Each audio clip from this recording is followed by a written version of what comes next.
Resposta a um ateu, por Dr. Charles Woodrow.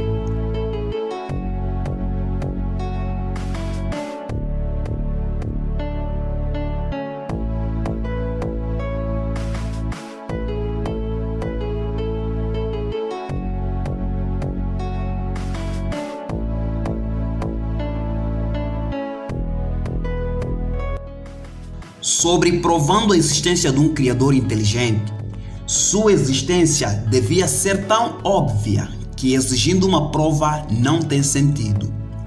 Se você estivesse a andar numa floresta e de repente estivesse a entrar num sítio clareado, com uma casa bem arrumada e mobiliada, com fumo saindo de uma chaminé, e entrando estivesse a ver uma cozinha e um fogo bem controlado só ardendo na lareira, com uma panela de sopa aquecendo acima das chamas. Assim, sem ver o dono da casa, você nunca exigiria provas que existia um ser humano responsável por tudo que estava a ver. Na face desta circunstância, seria insensato dizer que não pode presumir a existência de um ser inteligente vivendo naquele lugar. Na mesma forma, não é possível viver neste mundo sem perceber que tem sinais em cada lado de um Criador muito inteligente e poderoso responsável por sua existência. Se este fato não seja óbvio já, nenhuma prova proposta por homens vai servir para te convencer.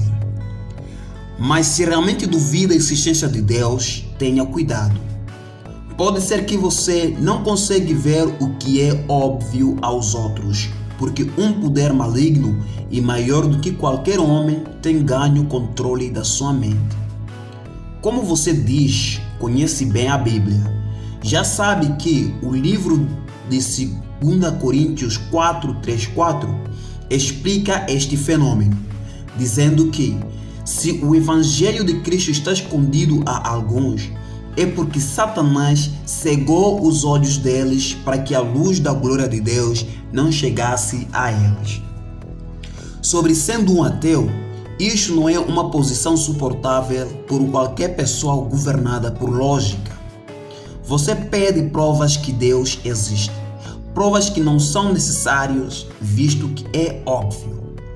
Mas como é que você prova cientificamente e claramente o que você acredita como ateu, que não existe um Deus neste universo?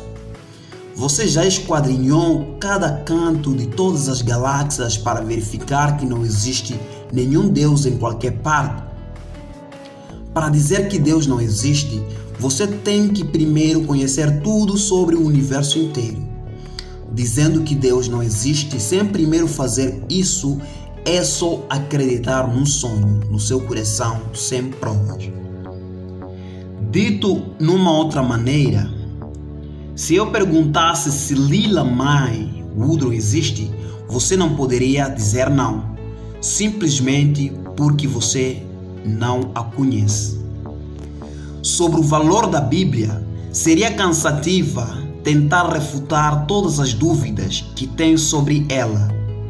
Ninguém tem confiança na Bíblia porque já provou tudo ou entendeu tudo ou justificou tudo o que diz.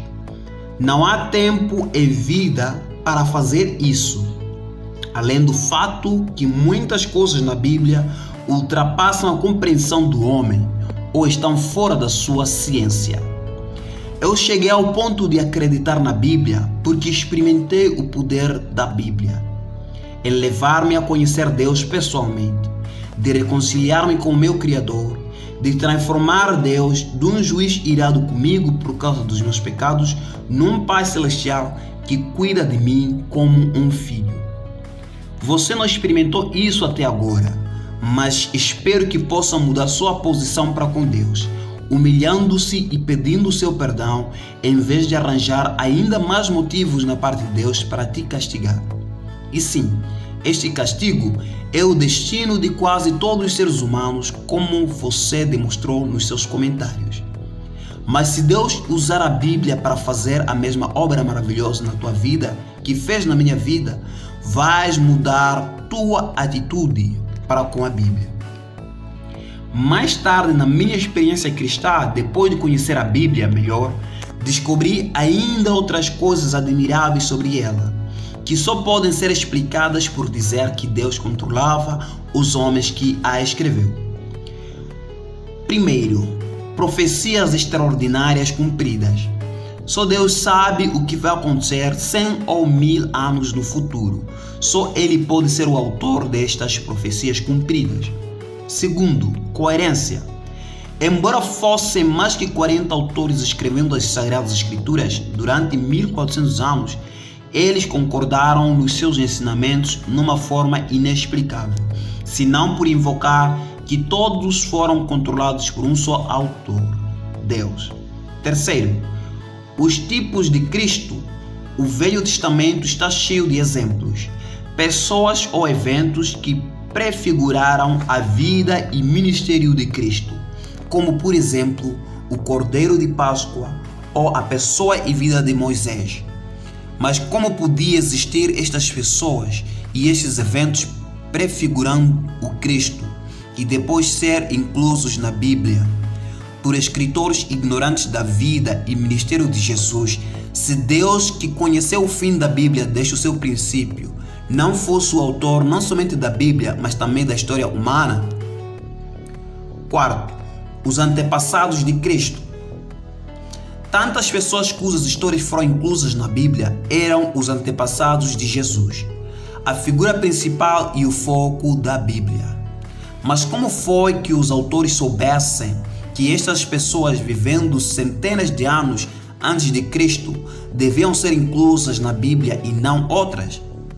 Só Deus sabia que ia ser um antepassado de Cristo quando o Velho Testamento estava sendo escrito. Quinto, promessas cumpridas. Quando o próprio Deus cumpre hoje na vida dos seus fiéis as promessas atribuídas a Ele pelos escritores que já morreram séculos atrás e agora não têm poder para nos enganar por cumprir por seu próprio esforço as promessas que fizeram em nome de Deus. Isso nos convence que a Bíblia realmente fala da parte de Deus.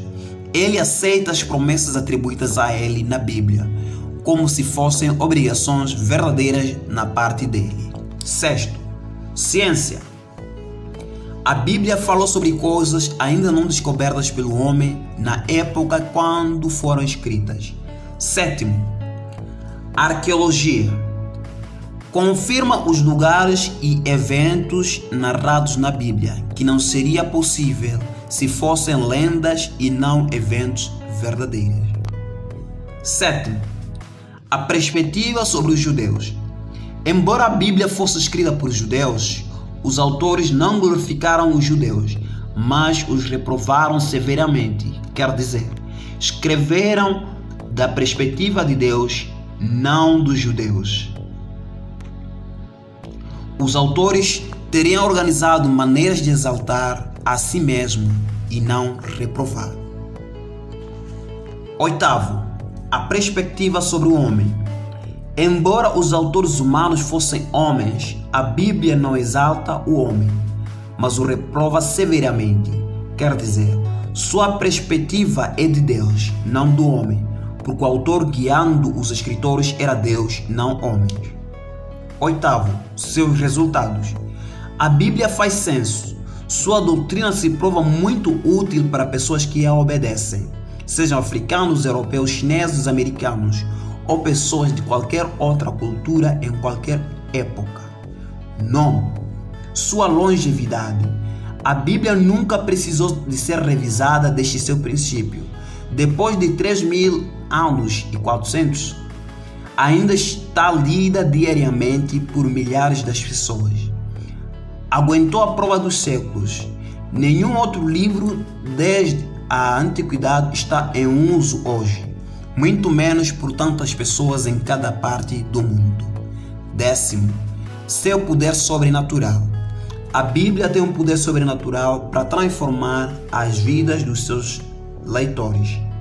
11º, seu propósito. O propósito da Bíblia é de arranjar glória para Deus, como você notou, com desprezo. Isso mostra que o autor é Deus, não homem. porque Deus gosta de manifestar sua glória. Para homens, buscando sua própria glória é reprovável, porque cada homem tem tantas falhas que, se fossem descobertas, ele seria muito envergonhado, não glorificado. Ele não merece a glória e a adoração que busca. Mas não é mau para Deus manifestar sua glória e exigir o culto devido a Ele, porque Ele realmente é perfeito e glorioso. Os que conhecem Deus descobrem que a coisa mais agradável neste mundo é ver manifestações da glória dele. Isso aconteceu com Moisés, que dias depois de descer da montanha onde tinha experimentado a glória de Deus durante 40 dias, rogava que Deus lhe mostrasse de novo sua glória. E vendo a glória de Deus sempre estimula louvor ou culto na parte do adorador.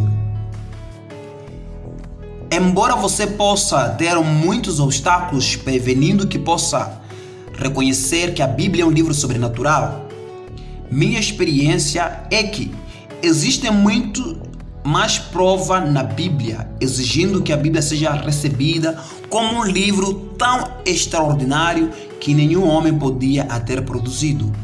Quem conhece melhor a Bíblia encontra-se obrigado a acreditar que é de Deus, embora ainda tenha questões não resolvidas.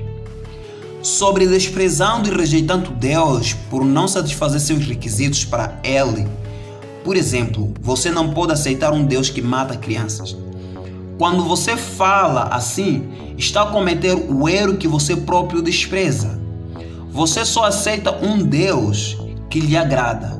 Isso é o mesmo erro das pessoas que fabricam seus próprios deuses, segundo seus prazeres, em vez de buscar e reconhecer o verdadeiro Deus supremo. O verdadeiro Deus não se preocupa em agradar você ou qualquer ser humano. Temos que aceitar Deus como Ele é, não organizar requisitos que Ele deve cumprir para ser reconhecido como Deus. Muito menos requisitos que podemos usar depois para julgar e condenar. Deus é o Criador de tudo e é infinitamente mais sábio do que a nós. A coisa criada não pode ensinar seu Criador, e o rei diante de um tribunal não ganha nada tentando julgar o juiz, que tem sua vida nas mãos dele. Sobre sua grande queixa que Deus criou o homem para o castigar, é que ele até mata crianças. Você não notou metade da verdade. Não mencionou todas as crianças que morreram na inundação universal quando Deus manifestou sua ira contra todos os pecadores do mundo. Sejam criancinhas, sejam adultos ou sejam ateus autoenganados que abertamente desprezam Deus. Não mencionou que o próprio Jesus disse que o caminho é muito estreito que leva à vida e poucos são as pessoas que entram por ele, enquanto as multidões vão para o caminho muito largo que leva ao inferno. Até não mencionou que Jesus disse que o próprio Deus esconde este caminho seguro das pessoas grandes e orgulhosas. Mateus 11, 25 a 27. Diante destas realidades que você conhece, você tem duas opções. Ou pode irar-se dizendo que Deus é aborrecível e com rancor andar para o inferno com os outros inimigos de Deus que o aborrecem, porque ele julga e castiga pecadores ainda quando eles não têm como alterar seu comportamento. Ou pode tremer diante deste Deus horrível, humilhar-se e rogar que ele seja misericordioso em perdoar seus pecados e transformar sua conduta pelo poder que só ele tem. A coisa tão agradável é que, embora Deus aborreça e castigue severamente todos os pecadores arrogantes, ele sempre usa misericórdia para com todos os pecadores que humildemente aproximam ele por meio de Jesus Cristo, tremendo diante dele e rogando perdão. Este segundo grupo de pecadores focalizam não em julgar Deus por castigar pecadores, mas em agradecer e louvar Deus por sua misericórdia e graça em perdoar pecadores, e depois dar a eles seu Espírito Santo que os ajuda a começar a abandonar seus pecados. Focalizando na realidade muito evidente da ira de Deus e do castigo de Deus contra a raça humana, deve induzir você a buscar paz com Deus irado, não inflamá-lo por julgá-lo. E se você realizar esta reconciliação e amizade por meio de aproximar Deus segundo os próprios termos dele, humilhando-se, arrependendo-se, crendo em Jesus, sujeitando-se à Bíblia, sua opinião vai mudar muito. Sua gratidão por esta graça e este perdão e esta ligação tão agradável com Deus vai levar você a amar Deus mais do que você agora o aborrece. Você vai esforçar-se para ajudar outras pessoas a realizar a mesma bênção. Não incentivar mais pessoas para juntar-se a você em odiar e desprezar Deus. Última observação sobre sua profissão de ser ateu. Suspeito que você não está realmente convencido que Deus não existe. Suspeito que sua lógica obriga-lhe a reconhecer que não é possível provar que Deus não existe. Suspeito que na realidade você aborrece Deus por ele não ser e agir como você quer que ele seja e haja.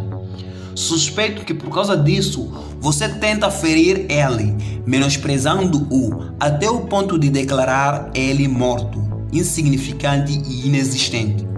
Mas como isso vai lhe ajudar? O que você ganha gastando sua vida aborrecendo Deus? Queria sugerir uma outra linha de agir.